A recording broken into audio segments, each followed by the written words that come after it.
இந்த உலகம், இந்த பிரபஞ்சம் எல்லாம் எதிலிருந்து ஆரம்பித்தது என்று ஒருபோதும் யோசித்ததுண்டா? அல்லாஹ் எல்லாவற்றிற்கும் முன்னால் ஒரு விசேஷமான ஒளியை படைத்தான். அதுதான் நூரே முஹம்மதி. அந்த ஒளியிலிருந்தே அண்ணல் நபி ஸல்லல்லாஹு அலைஹி வஸல்லம் அவர்களின் ஆத்மா உருவானது. அந்த ஆத்மா அல்லாஹ்வின் அர்ஷின் அருகில் இருந்து பல்லாயிரம் ஆண்டுகள் அல்லாஹ்வை துதித்துக் கொண்டே இருந்தது. அது ஒரு சாதாரண நிலை அல்ல, ஒரு தெய்வீகமான மர்மமான நிலை. அறிஞர்கள் கூறுவது போல் அந்த ஒளி ஒரு அழகான வடிவில் வெளிப்பட்டது. அதிலிருந்து வெளிவந்த ஒவ்வொரு துளியும் பிற நபிமார்களின் ஆத்மாக்களாக மாறின. அதன் பின்னர் அந்த நபிமார்களின் ஆத்மாக்களிலிருந்து ஸ்தீக்கீன்கள், அவர்களிலிருந்து முஜாஹிதீன்கள், அவர்களிலிருந்து முத்தகீன்கள், இவ்வாறு தொடர்ந்தே மனிதர்களின் பல நிலைகள் உருவாகின.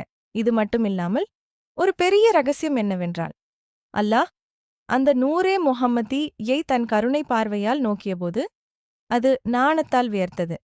அந்த வியர்வை துளிகளிலிருந்தே நபிமார்களின் ஆத்மாக்கள், அவ்லியாக்களின் ஆத்மாக்கள், நல்லடியார்களின் ஆத்மாக்கள், மேலும் பாவிகளின் ஆத்மாக்களும் கூட உருவாக்கப்பட்டன. இதன் மூலம் நாம் புரிந்து கொள்வது என்ன? இந்த அண்ட சராசரங்கள் அனைத்தும் ஒரு தெய்வீக ஒளியிலிருந்து தோன்றியவை.